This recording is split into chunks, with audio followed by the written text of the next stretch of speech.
আওয়ামী ফ্যাসিবাদের পতন হলেও বাংলাদেশ সচিবালয়ে তাদের দোসররা সক্রিয় আছে। আওয়ামী ভোট জালিয়াতির মাধ্যমে গঠন করা কমিটি দুর্নীতি ও অনিয়মের কারণে ভেঙে দিয়ে গত ৩/৬/২০২৫ তারিখ সমবায় অধিদপ্তর কর্তৃক সমবায় সচিবালয় বহুমুখী সমবায় সমিতি লিমিটেডের দায়িত্বে 10 সদস্য বিশিষ্ট অন্তর্বর্তী ব্যবস্থাপনা কমিটি গঠন করা হয়।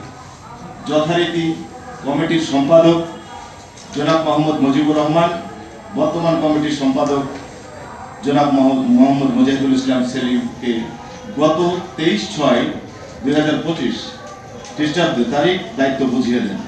দায়িত্ব বুঝে নিয়ে 3 দিন বর্তমান কমিটি ক্যান্টিন পরিচালনা করেছে। বিগত 24/6 খ্রিস্টাব্দ তারিখ সন্ধ্যায় যথারীতি বাজার করে ক্যান্টিন মালামাল রেখে আমরা কয়েকজন ক্যান্টিন সদস্য ক্যান্টিনের দরজার সামনে বসেছিলাম। এমন সময় ওএমএস এর চাউল ও আটা নিয়ে আসে। কমিটির লোকজন সেখানে বসে ট্রাক থেকে মালামাল নামানোর প্রস্তুতি নিলে আওয়ামী জালিয়াতির মাধ্যমে গঠিত কমিটির সভাপতি, অর্থ বিভাগের প্রশাসনিক কর্মকর্তা মোহাম্মদ মঈনুল ইসলাম ও লেজিসলেটিভ ও সংসদ বিষয়ক বিভাগের ব্যক্তিগত কর্মকর্তা মোহাম্মদ আব্দুস সালাম এর আহ্বানে সন্ত্রাসী কার্যক্রম পরিচালনার জন্য জনপ্রশাসন মন্ত্রণালয়ের ব্যক্তিগত কর্মকর্তা জনাব মোহাম্মদ বাদিউল কবির এর নেতৃত্বে একদল সন্ত্রাসী হঠাৎ করে কৃষি মন্ত্রণালয়ের প্রশাসনিক কর্মকর্তা মোহাম্মদ ওবায়দুল ইসলাম রবি, বস্ত্র ও পাট মন্ত্রণালয়ের প্রশাসনিক কর্মকর্তা জনাব মোহাম্মদ নুরুল ইসলাম, মন্ত্রিপরিষদ বিভাগের অফিস সহকারী মুজাহিদুল ইসলাম সেলিম, লেজিসলেটিভ ও সংসদ বিষয়ক বিভাগের প্রশাসনিক কর্মকর্তা মিলন মোল্লা ও লেজিসলেটিভ ও সংসদ বিষয়ক বিভাগের অফিস সহায়ক মোহাম্মদ আবুল হাসনাত সোহেল ও গৃহায়ন ও গণপূর্ত মন্ত্রণালয় শাখা মুদ্রাক্ষরিক কম্পিউটার অপারেটর জনাব মোহাম্মদ জাকির হোসেনের উপর হত্যার উদ্দেশ্যে অতর্কিত হামলা করে। পুলিশ মামলা নিচ্ছে না। ওনারা বলছে যে এখানে যেহেতু সচিবালয়ের মতো একটা সেন্সিটিভ জায়গা, এখানে তাদের উপরের নির্দেশ আছে। এখন উপরের নির্দেশ বলতে গেলে আমি জিজ্ঞাসা করলাম যে কার নির্দেশে আপনি মামলা নিচ্ছেন না। উনি বললেন যে আমাকে ডিসি সাহেব, সচিবালয়ে যে ডিসি আছে পুলিশের, উনি ওটাকে নাকে দিতে মামলা দিতে নিষেধ করেছে। আমরা নানা জয় বলছি।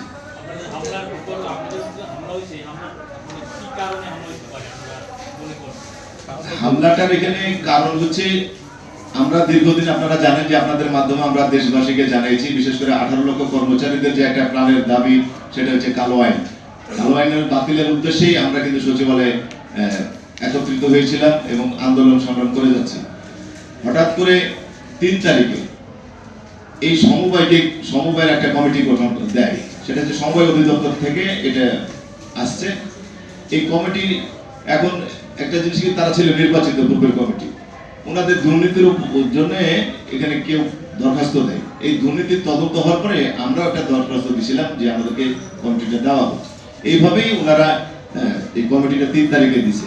তো এখানে কারণ দেখছি যে এই আন্দোলনটাকে নস্যাৎ করার জন্য একটা চক্রান্ত, কারণ যে এতদিন তো দেয়নি, কিন্তু এই আন্দোলনে যখন সবাই ঐক্যবদ্ধ হয়ে আন্দোলনে শরীক হয়েছে, এটাকে নস্যাৎ করার একটা পায়। তারা যে অর্ডারটা আমরা সমবায় থেকে নিয়ে আসছি, এটা তো আমরা জোর করে নিয়ে আসিনি, এটা আমাদেরকে ওনারা দিয়েছে।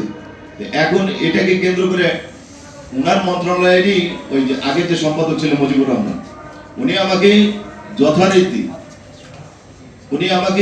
এই যে দায়িত্বভার হস্তান্তর, এটাও কিন্তু উনি আমার সাথে করছে। তারপরেও সেদিন আমি স্যারকে বললাম যে স্যার, এখন মারামারিটা কেন হলো, কে কার নির্দেশে মারামারিটা করলো? কারণ যে বাদিল তো এখানে হচ্ছে সমবায়, সে আগেও ছিল না, এখনো নাই। তাহলে তৃতীয় শক্তি একটা জিনিস কি, একটা এসটি অর্ডার আনছে তারা হাইকোর্ট থেকে। এসটি অর্ডার তামিল কার কাছে? ওখানে বিবাদী হচ্ছে পল্লী উন্নয়ন সচিব স্যার, আছে সমবায়ের রেজিস্ট্রার, ডিসিও, তাদেরকে করছে বিবাদী। আমার কাছে যখন যায় তখন আমি বলছিলাম যে যেহেতু এটা হাইকোর্ট থেকে একটা এসটি অর্ডার আনছেন, আপনারা যারা বিবাদী করছেন তাদের কাছে যান। ওনারা যদি পুলিশের সহায়তা নিয়ে এসে আমাকে ক্যান্টিন এগুলো সব বন্ধ করতে বলে, আমি বন্ধ করে দেবো। কিন্তু এখানে পূর্বের কমিটি যারা 12 জন সদস্য, সবই আওয়ামী লীগের দোসর এবং আওয়ামী লীগের হিসাবে তারা পরিচিত।